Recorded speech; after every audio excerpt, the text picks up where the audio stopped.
All right, so we're moving on to 30, which is stitching back to front at inner leg edge, which is the inseams.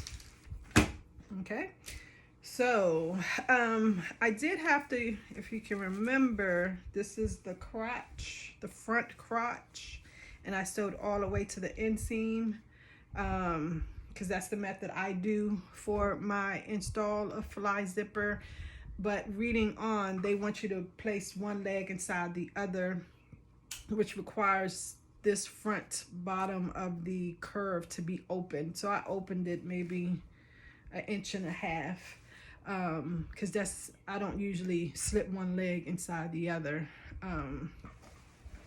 So that's the reason why I typically sew the whole thing together. But because they have you doing it this way, that bottom of the curve can't be sewn all the way to the inseam. Okay, so like I said, I opened it about 1.5 inches here. All right, and as you can see, I did sew together both my inseams on each one of the legs. Okay, so that is done. So moving on to 31. So for the crotch seam, they want you to turn one pants leg right side out. All right, slip inside remaining pants leg.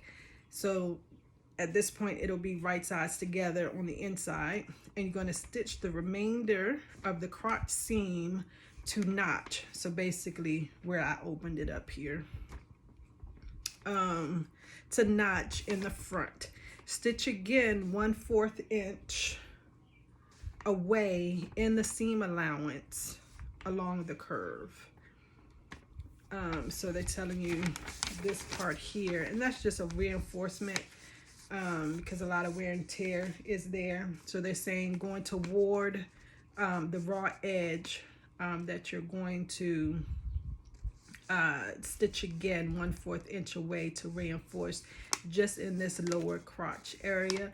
But what I do is I sew the whole crotch, and then I sew again right on top of what I sewed, so that reinforces as well. So you can do either method. So one time to the notch, and then go within to the seam allowance, and just in the curve go 1/4 inch and reinforce and sew that. Or you can sew the crotch like I'm doing from the center back to the notch, and then sew again directly on your previous stitch line, from the top of the center back to the notch as a reinforce. So either one works. So go ahead and do that and come back. So I was thinking maybe you want to see me slip one leg inside the other. I explained it, you know, but sometimes you want to see. So right now both of mine are wrong side up, so I'm just going to turn one of them so that it's right side out. All right, and now you can see that the inside is on the inside, so I'm going to slip the one that I just turned right side out inside the one that's wrong side out, so they will be right sides together. All right, so all you're going to do now is just match center backs. I'm gonna have to do it off camera so I can kind of see. All right.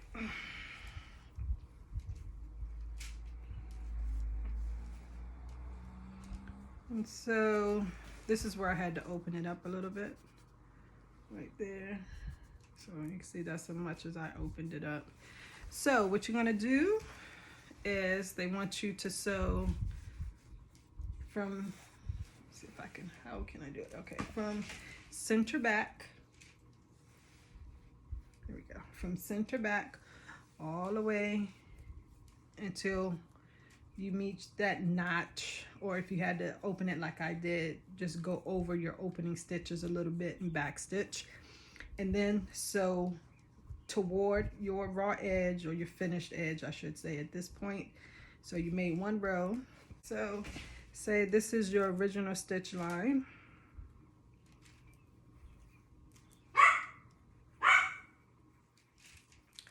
is the blue. Okay, so the second stitch line, they want you to go within this curve, just the bottom of the curve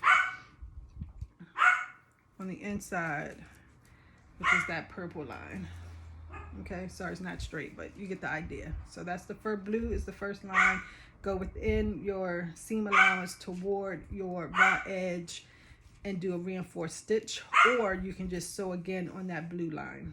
Okay, so go ahead and do that and come back.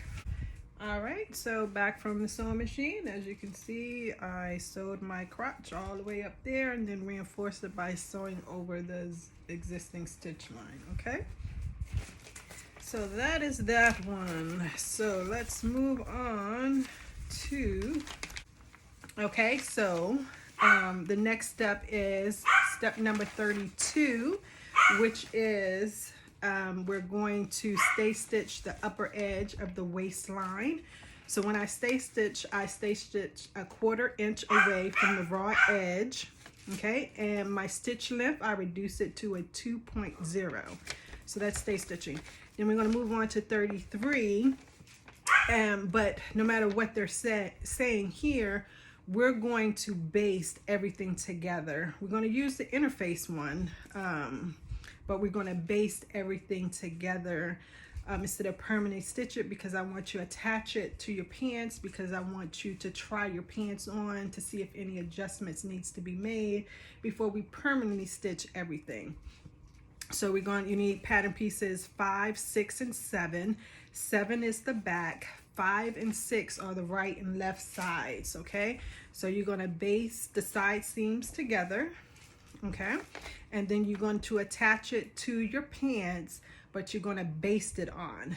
Now for this, when you attach it, I want you to look at the your waistband. I want you to look at it, and it should look like a happy face. Okay, now to attach it, you need to turn it around so it looks like a sad face. Okay, so turn it around so it actually looks like a sad face, and attach it to your pants.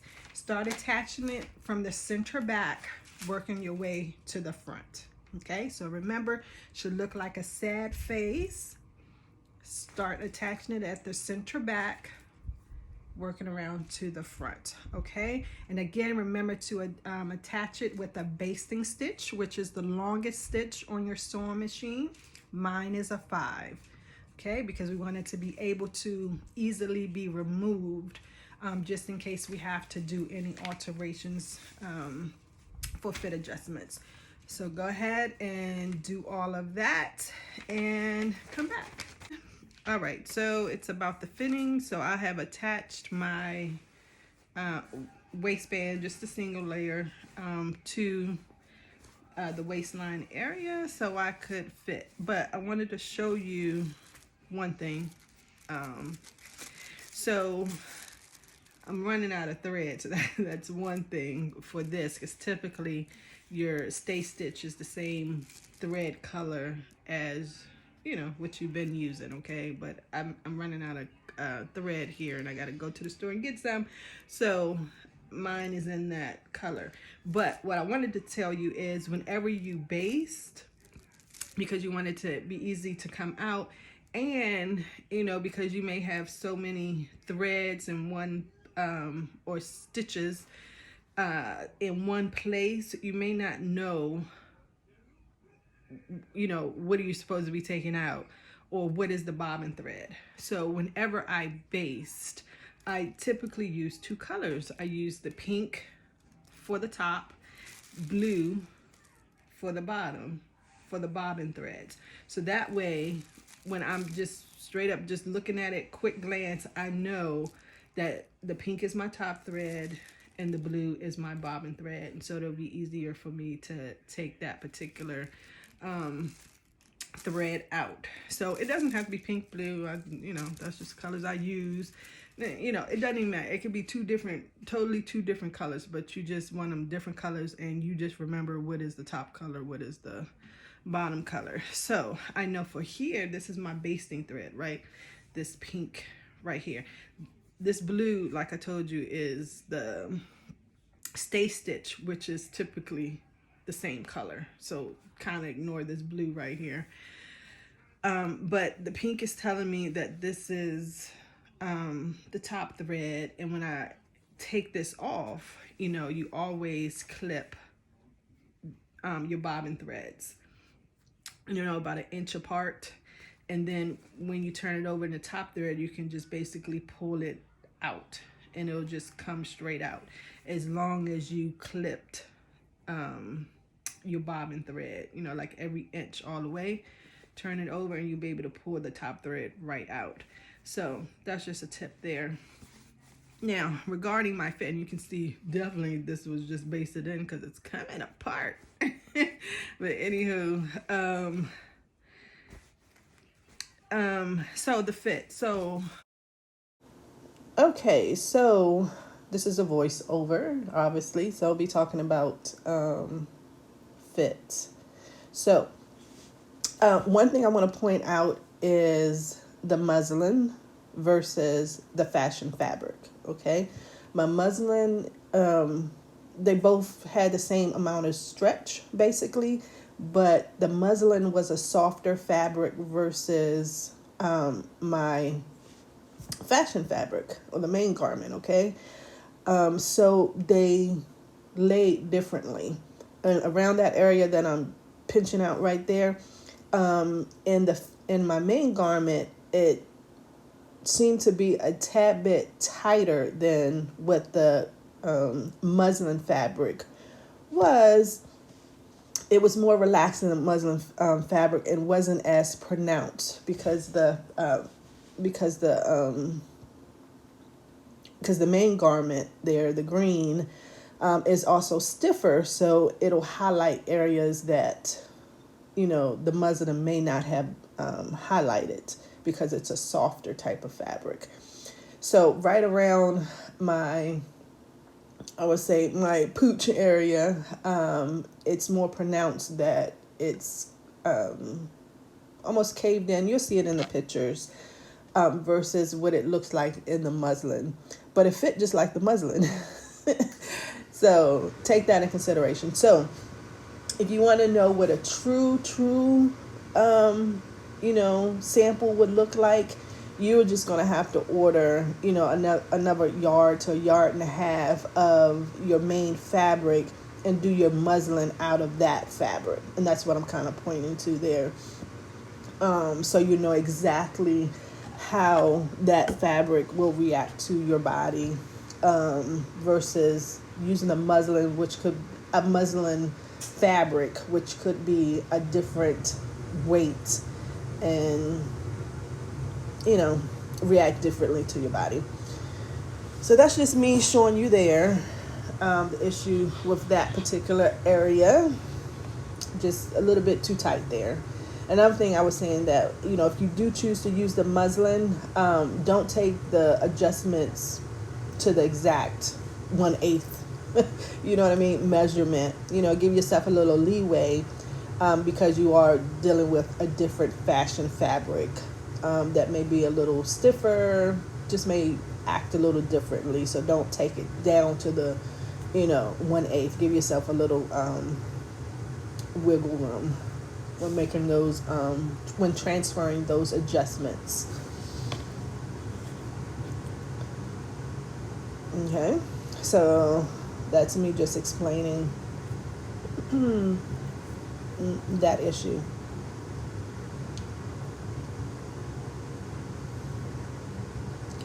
Alrighty, so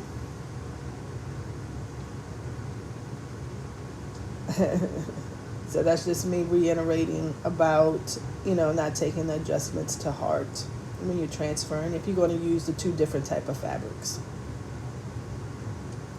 All right, so let's move on. This is me showing you what is this? The left side. I want to say that's my center front where it should be. So it's a little off by, what is that? About 1 inch. So I will have to lengthen that by 1 inch on the left waistband.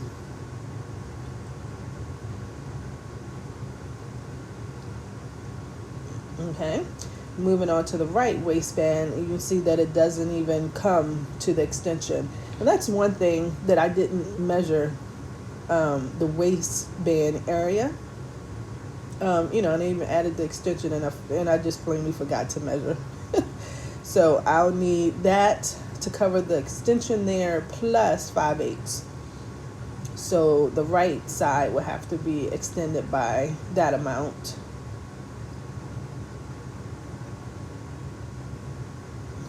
And along the back, what I wanted to point out is that it's too short as well, because it's causing, you see there, it's causing gathering in the back. And this affects the front of the pants as well, because if it's gathered, more fabric isn't distributed toward the front the way it's supposed to be.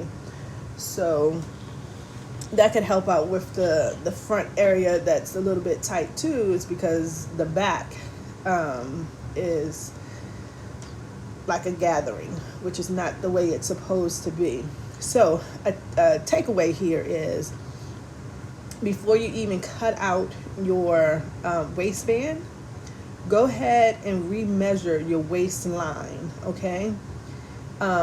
Especially if you did alterations or adjustments, you want to make sure to measure your waistline to make sure that everything is still the same measurement, or if you need to, increase anything, decrease anything, you'll go ahead and do it before you actually cut it out.